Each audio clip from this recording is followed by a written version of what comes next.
चलो बच्चों, या वेलकम है आप सभी का नेक्स्ट लेक्चर मोल कंसेप्ट लेक्चर नंबर 21। चलिए स्टार्ट करते हैं। आज हम लोग बेटा बहुत ही इंपॉर्टेंट जो टॉपिक पढ़ने वाले हैं, ठीक है। मोल कंसेप्ट के लिए ही नहीं, आने वाले जितने और चैप्टर हैं उन सब में इसका बहुत ज़्यादा यूज होगा। उसको हम लोग बोलते हैं कंसंट्रेशन टर्म, ठीक है। ये याद रखना, चाहे तुम इसके बाद तुम कोई भी चैप्टर पढ़ोगे, ठीक है ना, या केमिकल इक्विलिब्रियम हो, आयनिक हो, ठीक है, इलेक्ट्रो हो, हर जगह ये आएगा। सोल्यूशन के अंदर तो पूरा भरा एक चैप्टर है 12 क्लास में सोल्यूशन, वहाँ भी आएगा ये, ठीक है। तो इसका बहुत ज़्यादा यूज है जो मैं अब लिखने जा रहा हूँ हेडिंग, और इसको आप लोग हमेशा ध्यान से पढ़ना है इस टॉपिक को, ठीक है। कंसंट्रेशन, क्या बोल रहा हूँ, कंसंट्रेशन टर्म, ठीक है। इसको, इस वर्ड को आपको ध्यान रखना हमेशा। कंसंट्रेशन टर्म या कंसंट्रेशन यूनिट, इसको ऐसे भी लिख सकते हैं, concentration units, concentration units of क्या बेटा, ऑफ क्या, सॉल्यूशन, क्योंकि उसी में बात किया जाता है। इन द सॉल्यूशन के अंदर ही कंसंट्रेशन टर्म के बारे में हम लोग बात करते हैं, ठीक है। तो चलिए पहले मैं यहाँ पे फर्स्ट थिंग जो डिफाइन करने वाला हूँ वो है बेटा आपका सॉल्यूशन। पहला जो चीज़ यहाँ पे डिफाइन होगा वो है बेटा सॉल्यूशन। सॉल्यूशन क्या है, ठीक है। अब मान लो कि तुम पानी लो, ठीक है, एक बर्तन में पानी लो और उसमें शुगर डालो और उसको प्रॉपर पूरी तरह एकदम मिलाओ, ठीक है। शुगर बचना नहीं चाहिए, पूरी तरह मिक्स हो जाना चाहिए। तो हमारा क्या हुआ, सॉल्यूशन हुआ। वो हमारा क्या हुआ, सॉल्यूशन हुआ, ठीक है। तो चलिए सॉल्यूशन को डिफाइन करते हैं हम लोग, ठीक है, कि सॉल्यूशन होता क्या है, ठीक है। सॉल्यूशन आर, अगर मैं लिखूं सॉल्यूशन आर, सॉल्यूशन आर क्या बेटा, homogeneous, solution are homogeneous mixture, homogeneous mixture, solution are homogeneous mixture, mixture of क्या, टू और क्या, more than, solution are homogeneous mixture of two और मोर देन क्या बेटा, two component, two, solution are homogeneous mixture of two or more than two components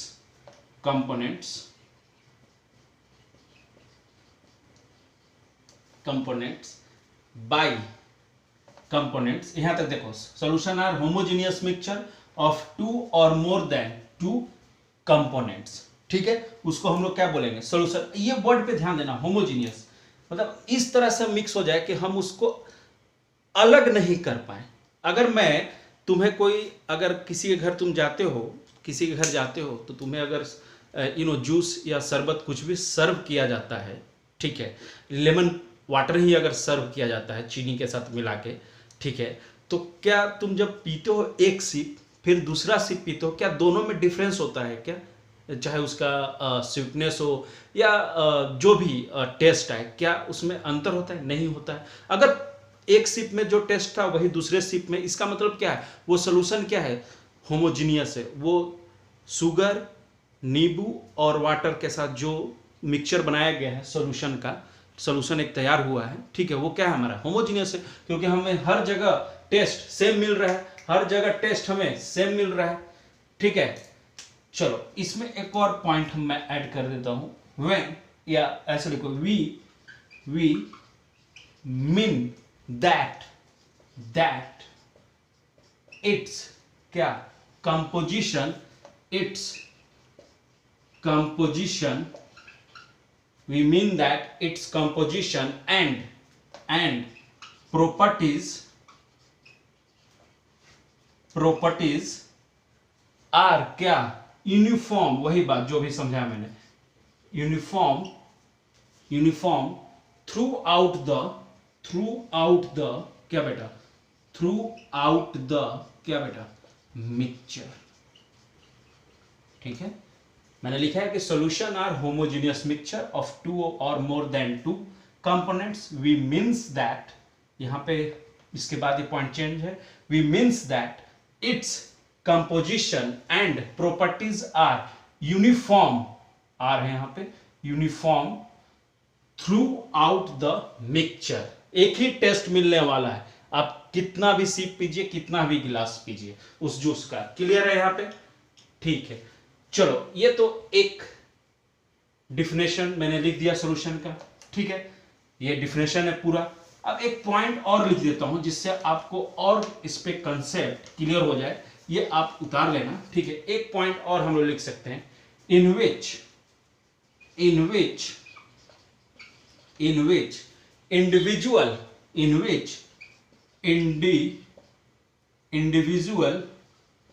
individual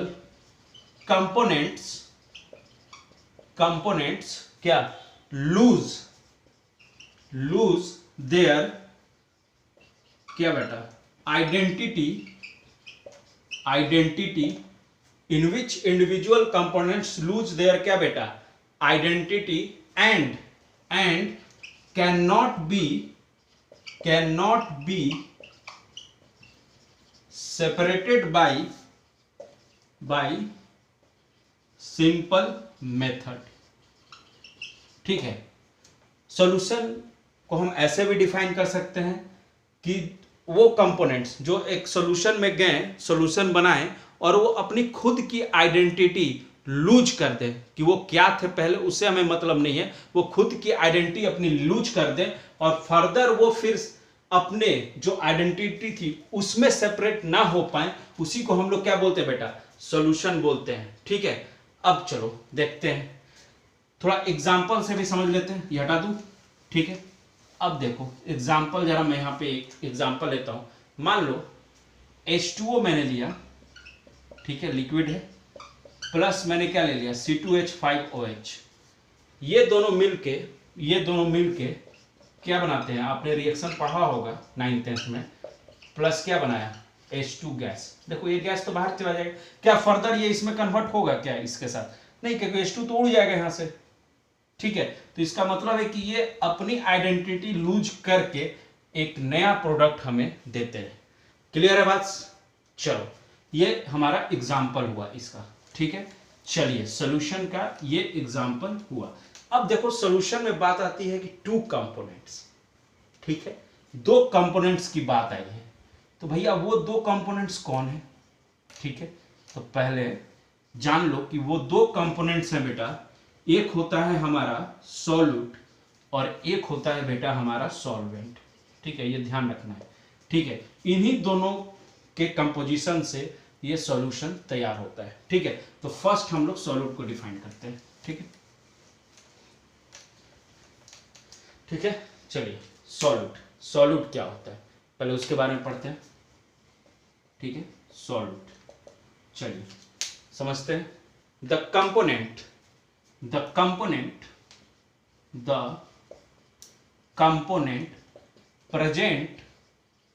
present in lesser proportion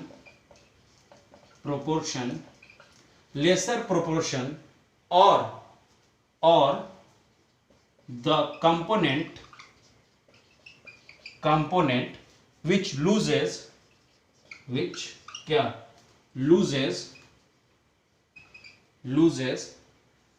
its physical state,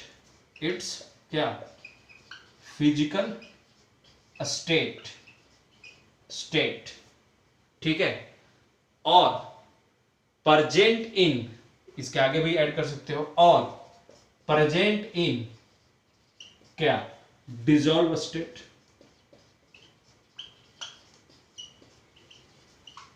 उसको हम लोग क्या बोलते हैं, solute बोलते हैं। The component present in laser proportion, इसी से क्लियर हो गया। और द कंपोनेंट विच लूजेज, एक ही ऐसे रखो, लूजेज इट्स फिजिकल स्टेट और प्रेजेंट इन क्या, प्रेजेंट इन डिसॉल्व स्टेट। ये होगा प्रेजेंट इन डिसॉल्व स्टेट, उसे को हम लोग क्या बोलते हैं, सॉल्यूट बोलते हैं। ठीक है, जो कम मात्रा में रहता है इन द सॉल्यूशन। ठीक है, जो इजीली डिसॉल्व हो जाए। ठीक है, चलो अब देखते हैं सॉल्वेंट। ठीक है, चलो क्योंकि दो ही चीज रहती है सॉल्यूशन में, एक सॉल्यूट और एक सॉल्वेंट। मेनली तो ये दो होते ही हैं, ठीक है। चलो अब बात करते हैं सॉल्वेंट की। सॉल्वेंट क्या होता है उसकी बात कर लेते हैं कि व्हाट इज द सॉल्वेंट। ठीक है बेटा, द कंपोनेंट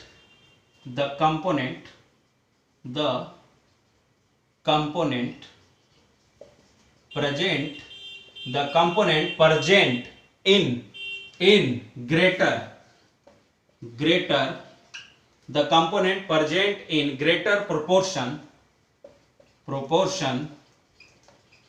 और क्या component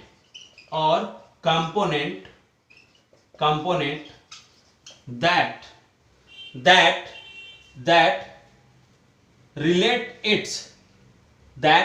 retain, ऐसे लिखो, that retain its क्या physical state the component present in greater proportion और component that retain its क्या physical state, it's called क्या solvent। याद रखना, देखो इस पॉइंट को retain its physical state और जो ग्रेटर प्रोपोर्शन में मतलब जो ज्यादा मात्रा में होगा इन द सॉल्यूशन, उसी को हम लोग क्या बोलेंगे बेटा सॉल्वेंट बोलेंगे। याद रखना इस बात को, ठीक है। अब देखो कैसे हम लोग आइडेंटिफाई करेंगे सर इन द सॉल्यूशन कि कौन सॉल्यूट है सर और कौन सॉल्वेंट है। तो चलो जरा उसके बारे में बात कर लेते हैं, ठीक है। चलो देख लेते हैं, ठीक है। हाउ टू आइडेंटिफाई, हेडिंग डाल रहा हूं, हाउ टू आइडेंटिफाई क्या आइडेंटिफाई सॉल्यूट और क्या सॉल्वेंट। कहां पे इन सॉल्यूशन, ठीक है। कैसे आइडेंटिफाई करेंगे सर कि कौन सॉल्यूट है और कौन सॉल्वेंट है। तो चलो केस 1, मान लो कि मैंने लिखा कि सॉलिड प्लस क्या लिक्विड, प्रोडक्ट हमें मिला लिक्विड जो कि सॉल्यूशन फॉर्म हुआ, ठीक है। अब हमें कुछ भी ऐसा कुछ डाटा नहीं दिया हुआ है कि जिससे हम आइडेंटिफाई कर सके। तो सर हमें कैसे पता चलेगा कि सॉलिड हमारा सॉल्वेंट है कि सॉल्यूट है, या लिक्विड हमारा सॉल्वेंट है या सॉल्यूट है। तो देखो पता कैसे करते हैं, हम सीधे पहुंचेंगे प्रोडक्ट हमारा क्या निकला है, जो सॉल्यूशन है जो प्रोडक्ट बना है वो हमारा क्या है, जो ये प्रोडक्ट है वो हमारा क्या है लिक्विड है। तो देखो जो ज्यादा मात्रा में होगा, मैंने बोला था ना सॉल्वेंट में कि वो अपना फिजिकल स्टेट को क्या करता है रिटेन करता है, ठीक है। इसका मतलब है कि अगर लिक्विड ज्यादा था तभी तो यहां सॉल्यूशन भी क्या आया लिक्विड में आया है, प्रोडक्ट हमारा लिक्विड में आया है, ठीक है। तो इसका मतलब है कि ये जो लिक्विड है हमारा ये क्या है सॉल्वेंट है, क्योंकि ये ज्यादा मात्रा में था तभी उसी के चलते हमारा सॉल्यूशन भी क्या आया है लिक्विड में आया है, प्रोडक्ट भी।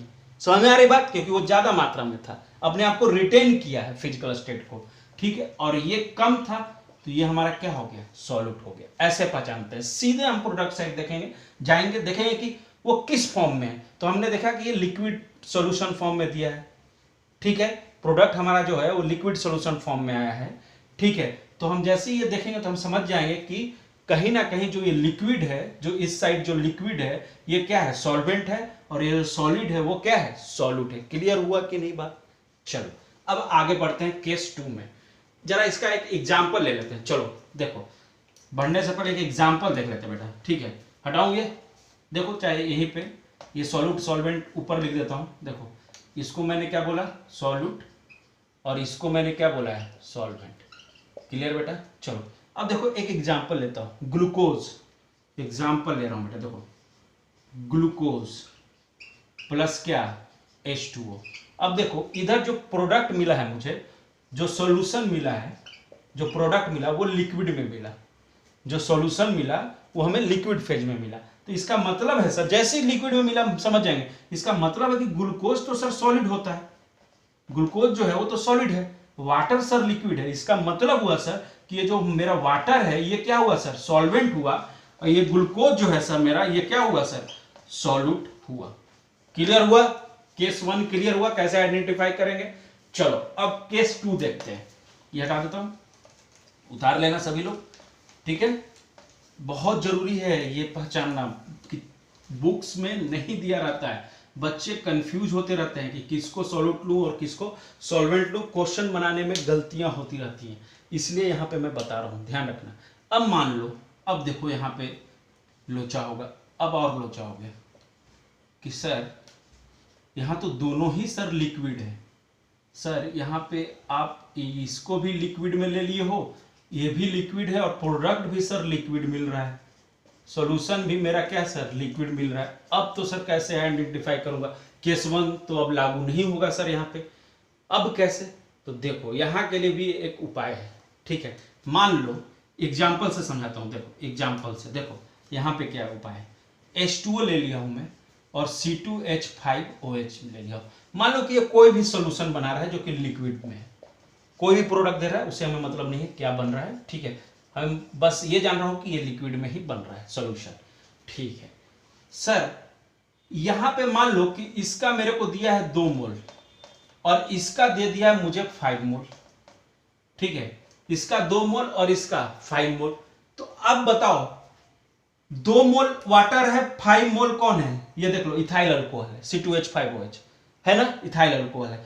तो अब बताओ मुझे किसका अमाउंट ज्यादा है, ये A है और ये B है, किसका अमाउंट ज्यादा है, तो देखो B का अमाउंट कहीं ना कहीं ज्यादा है। तो मैंने बोला था कि जो ज्यादा अमाउंट में होगा वो क्या होगा, जो मोर अमाउंट में होगा बेटा, ध्यान रखना, जो मोर अमाउंट में होगा बेटा वो क्या कहलाएगा, सॉल्वेंट कहलाएगा।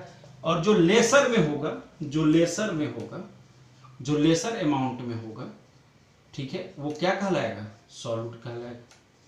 क्लियर हुआ ये बात, देखो इस तरह से यहां पे पहचानेंगे, जब फेज क्या हो जाए, सेम हो जाए, यहां भी लिक्विड यहां भी लिक्विड, प्रोडक्ट भी लिक्विड, फेज सेम है, तब ऐसे अमाउंट से पकड़ते हैं, ठीक है।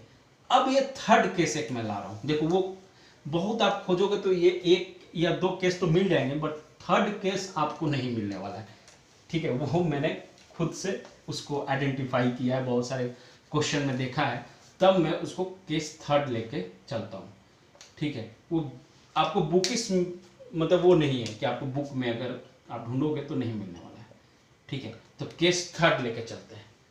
इफ, अब मान लो कंडीशन हो गया, इफ मोल इज इक्वल, अगर मोल क्या हो जाए, इक्वल हो जाए, मतलब रिएक्टेंट साइड मोल इक्वल हो जाए। मान लो कि यहां एग्जांपल से समझो, H2O प्लस क्या लिया, C2H5OH ही लिया है, प्रोडक्ट मान लो कुछ भी लिक्विड सॉल्यूशन बना, उससे हमें मतलब नहीं है फिलहाल, ठीक है। हम तो अभी आइडेंटिफाई करना सीख रहे हैं कि कौन सॉल्यूट है कौन सॉल्वेंट। अब मान लो कि इसका भी 5 मोल ले लिए हैं और इसका भी मान लो 5 मोल ही ले लिए, ठीक है।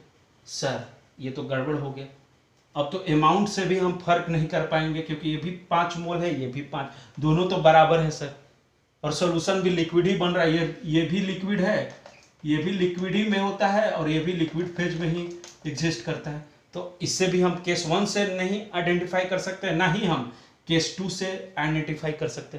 तो सर अब यहाँ पे क्या रूल लगाएंगे पता है, if mole is equal then देखो यहाँ पे पॉइंट मैंने छोड़ दिया, देन वी डिसाइडेड थ्रू क्या, वी डिसाइडेड थ्रू मास या वेट, उसके थ्रू डिसाइड करते हैं, जिसका वेट या मास ज्यादा हो जाएगा, ठीक है, वो सॉल्वेंट हो जाएगा, और जिसका कम होगा वो सॉल्यूट हो जाएगा। तो अगर मैं यहां से वेट ऑफ क्या निकालूं, वेट ऑफ क्या, C2H5OH इसका निकालूं तो क्या होगा बोलो, इसका वेट कितना है, इसका मोलर मास कितना होगा, 46, कैलकुलेट कर लेना। तो 46 इंटू क्या कर दूं 5, देखो। अब वेट ऑफ क्या निकालूं बेटा, वेट ऑफ क्या, वाटर निकालूं, तो देखो ये क्या होगा 18 मोलर मास वाटर का और 5 मोल है, ठीक है। तो किसका, कहीं ना कहीं तुम्हें साफ दिख जाएगा कि वेट ऑफ क्या, इथाइल अल्कोहल, कहीं ना कहीं आपका उसका मास ज्यादा है, तो यहां भी आइडेंटिफाई हो गया कि ये सॉल्वेंट है सर और ये मेरा क्या है सर, सॉल्यूट है। क्लियर हुआ ये बात, क्लियर हुआ सभी को ये बात। चलो अब नेक्स्ट कंसेप्ट की ओर बढ़ते हैं।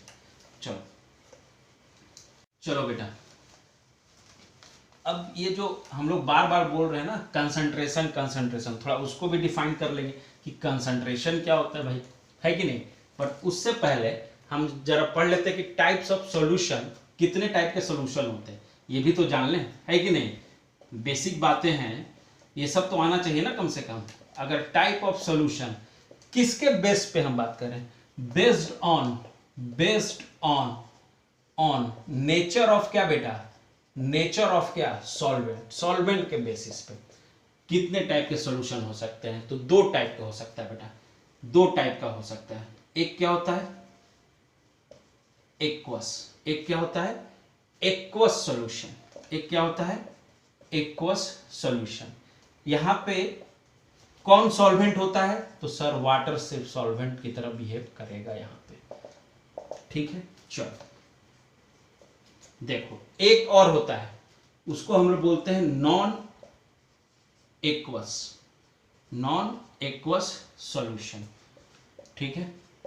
इसमें वाटर सॉल्वेंट नहीं हो सकता है, ठीक है। तो इसमें कौन सॉल्वेंट होता है, तो देखो बेंजीन, ईथर, ये सब बिहेव करते हैं क्या, सॉल्वेंट की तरह, ये सब बिहेव करते हैं क्या, सॉल्वेंट की तरह।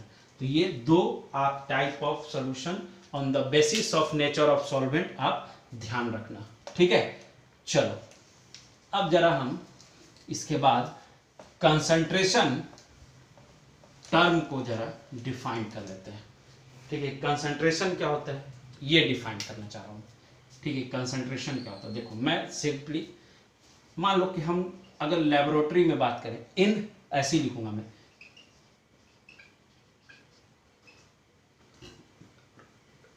एक मिनट, इन लेबोरेटरी, ठीक है, इन लेबोरेटरी, ठीक है, इन लेबोरेटरी मेजॉरिटी ऑफ, ठीक है, मेजॉरिटी ऑफ क्या बेटा, majority of reaction are in laboratory, majority of reaction are carried out, majority of reaction are क्या बेटा, कैरिड आउट इन किस में, कैरिड आउट इन सॉल्यूशन, है कि नहीं, सॉल्यूशंस, है कि नहीं। एंड अमाउंट ऑफ क्या बेटा, solute, amount of solute present इन क्या, डेफिनेट, मतलब डिफाइन किया गया है, डेफिनेट अमाउंट समझ आ रही बात, डेफिनेट अमाउंट ऑफ क्या, मिक्सचर, डेफिनेट अमाउंट ऑफ क्या बेटा, मिक्सचर। देखो यहां पे वर्ड लिख देता हूं ब्रैकेट में, नोन एज क्या, सॉल्यूशन क्या, इट्स क्या, होमोजीनियस, कंसीडर किया जाता है उसको कि होमोजीनियस होगा ही, ठीक है। Is expressed in term of क्या, कंसंट्रेशन, ठीक है।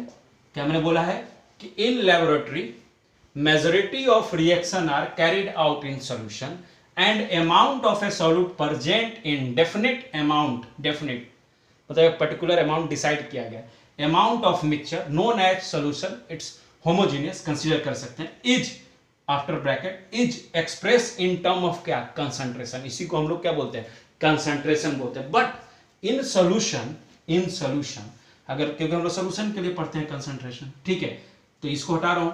सॉल्यूशन के लिए कंसंट्रेशन को जो डिफाइन किया हो, बस वो बहुत ईजी है, एक लाइन का है डिफिनेशन, बस उसी को ध्यान रखना है, ठीक है। ये तो मैंने एक जनरलाइज डिफिनेशन दे दिया है आपको। तो कंसंट्रेशन ऑफ ए क्या, सॉल्यूशन, कंसंट्रेशन ऑफ ए क्या बेटा, solution is the concentration of a solution is the amount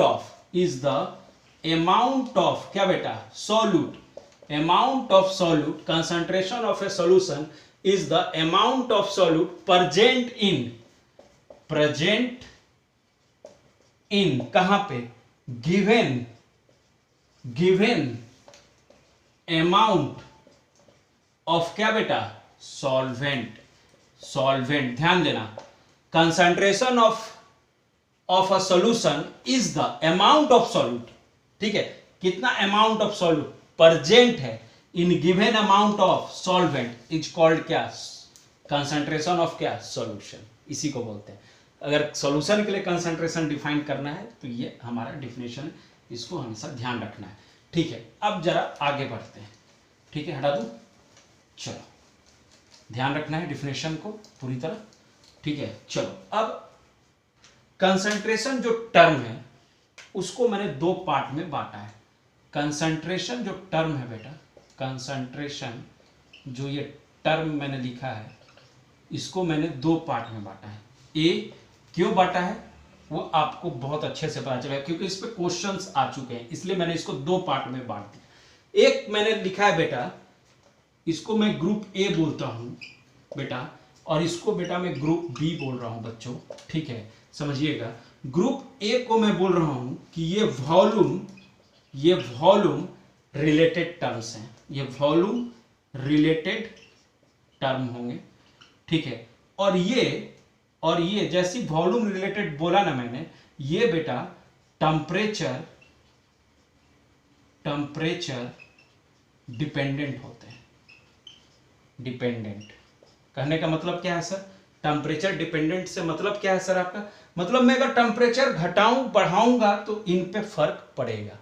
अगर टेम्परेचर बढ़ाऊंगा तो ये बढ़ेंगे, टेम्परेचर घटाऊंगा तो ये घटेंगे। तो सर ये कौन कौन है? ठीक है, तो पहले एक इधर भी पॉइंट लिख देता हूं कि ये ग्रुप बी में वाले कौन से कंसंट्रेशन टर्म ग्रुप बी में आएंगे। तो वो है बेटा देखो, वो है बेटा अपने मास रिलेटेड, ये मास रिलेटेड है। और ये बेटा टेम्परेचर, देखो शॉर्ट में लिख रहा हूं, टेम्परेचर इंडिपेंडेंट है।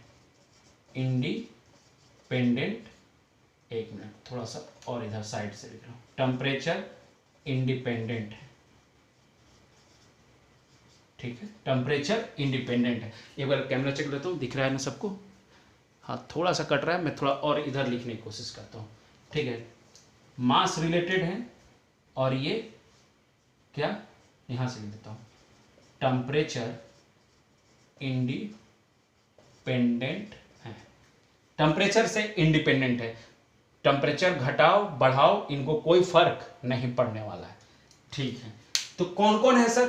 देखो फर्स्ट है बेटा हमारा, फर्स्ट जो है वो परसेंटेज वाला है, परसेंट बाय वॉल्यूम, ये सब पढ़ेंगे हम लोग, परसेंट बाय वॉल्यूम। सेकेंड कौन सा है हमारा sir? Percent weight by volume, percent weight by volume. दो पार्ट है, ध्यान देना, दो पार्ट में। ठीक है, बांटा है मैंने। थर्ड कौन सा है सर हमारा? थर्ड है बेटा हमारा इसमें मोलारिटी, बहुत लोगों ने सुना भी होगा 10th या 9th में, मोलारिटी। फोर्थ इसमें आ जाता है नॉर्मलिटी। कौन आता है? नॉर्मालिटी। ठीक है, ये मेनली मोल 2 में पढ़ना है, जो कि 12 क्लास में आता है, बट देखते हैं हम लोग कि कहाँ पे इसको देख लेते हैं। बहुत लोग 11th में भी पढ़ लेता है, बट पढ़ना उसी में चाहिए 12 में ही, कि वो उसी का पार्ट है। ठीक है, चलिए अब बात करते हैं यहाँ पे। ठीक है, टेम्परेचर इंडिपेंडेंट। तो टेम्परेचर इंडिपेंडेंट में जो फर्स्ट आता है बेटा वो परसेंटेज रिलेटेड है, परसेंट बाय क्या बेटा? मास, परसेंट बाय मास। सेकेंड क्या आता है सर? तो वो आता है मोल फ्रैक्शन। थर्ड क्या आता है सर? तो वो आता है मोलालिटी। और फोर्थ, देखो फोर्थ कहाँ लिख दूं इसका, यहाँ पे लिख दूं फोर्थ, देखो ध्यान देना, यहाँ पे लिख रहा हूं पार्ट्स पर मिलियन, इसको पीपीएम भी बोलते हैं हम लोग, पीपीएम भी बोलते हैं बेटा। ठीक है, तो ये हमारा पूरा कंसंट्रेशन टर्म है बेटा, ध्यान देना, यही हमारा पूरा कंसंट्रेशन टर्म है। ठीक है, यही पूरा हमारा कंसंट्रेशन टर्म है। एक मैंने बांट दिया है, देखो एक वॉल्यूम रिलेटेड टर्म और एक मैंने बांट दिया है मास रिलेटेड टर्म। ठीक है, तो देखो समझना है, वॉल्यूम रिलेटेड टर्म वो हैं जो कि टेम्परेचर डिपेंडेंट है। अगर हम टेम्परेचर घटाएंगे बढ़ाएंगे तो इन सब पे इफेक्ट आने वाला है, सब पे। बट अगर हम इन सब में टेम्परेचर घटाएं या बढ़ाएं बेटा, उससे इन पे कोई भी फर्क पड़ने वाला नहीं है। ये बात 100% श्योर है और आपको इस पे ध्यान देना है। ठीक है, ये याद रखना है आपको, इससे क्वेश्चन आ चुका है। यहां के कंसेप्ट से नीट और जेई में हर साल क्वेश्चन आ रहा है इसी, बस ये टेम्परेचर इंडिपेंडेंट और डिपेंडेंट पे, तो ये ध्यान रखना है। ठीक है, चलो एक मैं कंसंट्रेशन टर्म का हेडिंग डाल देता हूं और उसके बाद देखते हैं कि क्या आज कौन सा कंसंट्रेशन टर्म आज हम लोग पढ़ेंगे। तो जो हम लोग पढ़ेंगे वो फर्स्ट जो यहां से हम लोग पढ़ेंगे वो है परसेंटेज टर्म, चाहे वो ए में टाइप ए में हो चाहे टाइप बी में हो, बट मैं पढ़ाऊंगा फर्स्ट क्या, परसेंटेज क्या टर्म, यही पढ़ाने वाला हूं मैं, परसेंटेज टर्म। एक आज देख लेते हैं, सिर्फ उसका डिफिनेशन वगैरह देख लेते हैं परसेंटेज टर्म, और वो फर्स्ट है, फर्स्ट जो परसेंटेज टर्म हम लोग यहां पे डिस्कस कर रहे हैं वो है हमारा percent mass by mass. Percent बेटा मास बाई क्या, मास। देखो क्या होता है, पहले ये पढ़ लेते हैं। The amount of solute, the amount of solute क्या, प्रेजेंट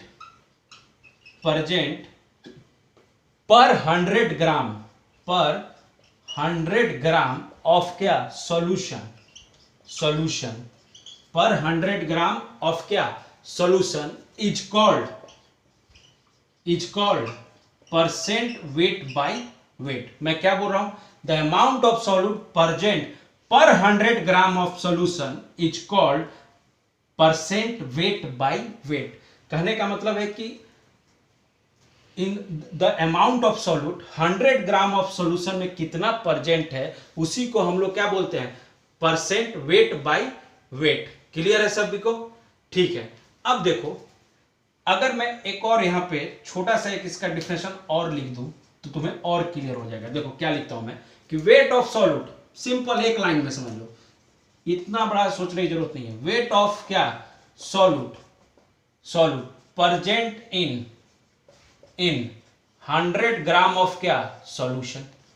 ठीक है, कहने का मतलब है कि जो वेट ऑफ सॉल्यूट है वो 100 ग्राम ऑफ सॉल्यूशन में कितना प्रेजेंट, मतलब 100 ग्राम का सॉल्यूशन है उसमें वेट ऑफ सॉल्यूट कितना प्रेजेंट है, उसी को हम लोग क्या बोलते हैं, परसेंट वेट बाई वेट बोलते हैं। उसी को हम लोग क्या बोलते हैं बेटा, परसेंट वेट बाई वेट बोलते हैं। बस इसका फॉर्मूला देख लेते हैं, छोटा सा है। ठीक है, उसके बाद हम लोग नेक्स्ट क्लास में इस पे क्वेश्चंस करेंगे। ठीक है, सिर्फ फॉर्मूला। तो मैंने क्या बोला कि परसेंट वेट बाई वेट, या इसको हम लोग क्या बोल रहे हैं, इसको हम लोग क्या बोल रहे हैं, परसेंट बाई क्या, वेट, ये भी बोल रहे हैं हम लोग। ठीक है, तो इसका फॉर्मूला क्या बनेगा, तो अभी बोला ना कि वेट ऑफ क्या, solute, weight of solute, weight of क्या, solute divided by weight of क्या बेटा, सॉल्यूशन वेट ऑफ क्या, सॉल्यूशन इनटू क्या, 100। एक बार चेक कर लो कैमरा में विजुअल है, हाँ। तो क्या है, कुछ नहीं है, फॉर्मूला यही कि वेट ऑफ सॉल्यूट अपॉन क्या, वेट ऑफ सॉल्यूशन इन क्या, 100 है कि नहीं। डिफिनेशन भी क्लियर था कि अगर 100 ग्राम है सॉल्यूशन तो उसमें कितना परसेंट वेट ऑफ सॉल्यूट है, यही कौन बताता है हमें, परसेंट वेट बाई वेट बताता है। क्लियर है बात, क्लियर है बात सभी को? ठीक है, जैसे अगर मैं लिख दूं कि परसेंट, देखो यहां पे समझो, अगर मैं यहां पे देखो, यहां पे थोड़ा सा और समझ लो, अगर मैं यहां पे एक जार लिया हूं, ठीक है, उसमें वेट ए और वेट बी डाल रहा हूं। ठीक है, वेट ए और वेट बी डाल रहा हूं। ठीक है, वेट ए जो है हमारा है वो सॉल्वेंट है और वेट बी क्या है हमारा बेटा, वो सॉल्यूट है। समझना है बात को, वेट ए क्या है हमारा, सॉल्वेंट है, वेट बी क्या है हमारा, सॉल्यूट है। ठीक है, तो अगर मुझे इसका फॉर्मूला बनाना है, इसी दोनों से मिलकर कंपोजिशन से बना है, तो percent weight by weight equal to क्या लिख दूंगा, वेट ऑफ सॉल्यूट कौन है हमारा, W B. Upon weight of solution क्या हो जाएगा, तो वेट ऑफ सॉल्यूशन क्या है हमारा WA प्लस क्या WB, अरे इन्हीं दोनों से मिलकर बना है ना, इनटू क्या 100। ये भी हमारा न्यूमेरिकल फॉर्मूला हो गया, ये भी हमारा न्यूमेरिकल फॉर्म, बस समझाने के लिए मैंने आपको ये लिखा हुआ है। क्लियर है बात? हम लोग एक चीज हमेशा याद रखना है कि वेट ऑफ, ध्यान दो, वेट ऑफ क्या बेटा solution, weight of solution equal to क्या होता है, वेट ऑफ क्या सॉल्वेंट प्लस, देखो वेट ऑफ क्या सॉल्वेंट प्लस क्या बेटा वेट ऑफ क्या सॉल्यूशन, सॉरी वेट ऑफ क्या सॉल्यूट, सॉल्यूशन के बारे में तो निकाल ही रहे ना, ठीक है, ये ध्यान दो क्या लिखा मैंने कि weight of solution equal to क्या weight of solvent plus weight of क्या सॉल्यूट। क्लियर है? ऐसे क्यों हम ऐड कर रहे हैं, क्योंकि वेट जो होता है वो एडिटिव इन नेचर होता है, वेट जो होता है हमारा वो एडिटिव इन क्या होता है नेचर होता है। एडिटिव इन नेचर क्यों होता है हमने पढ़ा हुआ है पहले, ठीक है, ये एक्सटेंसिव प्रॉपर्टी होता है। कौन सा प्रॉपर्टी शो करता है, एक्सटेंसिव प्रॉपर्टी। क्लियर है बात, एक्सटेंसिव प्रॉपर्टी शो करता है, इस कारण से ये एडिटिव इन नेचर होता है। तो हम लोग वेट ऑफ सॉल्यूशन कैसे निकाल सकते हैं, wait of solvent plus weight of solute कर दे तो हमारा क्या निकल जाएगा, वेट ऑफ सॉल्यूशन निकल जाएगा। क्लियर है बात? देख लो एक बार सभी लोग देख लें, ठीक है, याद कर लें, कोई भी दिक्कत हो तो यहाँ पे पूछेंगे। और ये फॉर्मूला किसके रिस्पेक्ट में लिखा हुआ है, ये ध्यान रखना, ये ऊपर वाला भी फॉर्मूला किसके रिस्पेक्ट में लिखा हुआ है, वेट ऑफ सॉल्यूट के रिस्पेक्ट में लिखा हुआ है, ठीक है, तो कंफ्यूज नहीं होना है। अगर वेट ऑफ सॉल्वेंट पूछ देगा तो कुछ नहीं, ऊपर क्या कर देंगे WA कर देंगे। अगर वेट ऑफ सॉल्वेंट पूछ दे तो ऊपर क्या कर देंगे WA, जो मान के चले सॉल्वेंट वाला। समझ में आ रहा बात? बस आज के लिए हम लोग इतना ही रखते हैं बेटा, आज के लिए बस इतना ही रखते हैं, ठीक है। क्लियर है सभी को, पूरा टर्म क्लियर है? देखो मैंने ये भी बता दिया कि क्यों ऐड कर सकते हैं, क्योंकि एडिटिव होता है। फार्मूला दोनों बहुत सिंपल फार्मूला है, weight of solute upon wait of solution into क्या 100, इसी को हम लोग क्या बोलते हैं परसेंट वेट बाय वेट, ठीक है। परसेंट वेट बाय वेट होता क्या है कि सॉल्यूट का वेट हमको बताना है 100 ग्राम ऑफ सॉल्यूशन में। अगर कोई सॉल्वेंट के बारे में पूछ दे तो बस ऊपर में क्या रख देंगे सॉल्वेंट। अगर सॉल्वेंट के बारे में पूछे कोई कि WA के बारे में बताइए तो कुछ नहीं, WA अपन क्या वेट ऑफ क्या सॉल्यूशन इनटू क्या कर देंगे 100। जिसके बारे में पूछेगा उसके बारे में निकाल सकते हैं, बट हम लोग स्पेशली किसके बारे में लिखते हैं, सॉल्यूट के बारे में लिखते हैं, percent weight by weight. Clear है बात? वो क्वेश्चन के थ्रू हम देख लेंगे कैसे चेंज करते हैं। चलिए आई होप कि आपको क्लियर हुआ होगा पूरा इसको बढ़िया से पढ़िए, ठीक है। अभी तो शुरू हुआ है कंसंट्रेशन टर्म, आगे और भी आएंगे। चलिए thank you so much, okay, let's see you in next class, bye. तब तक के लिए थैंक यू।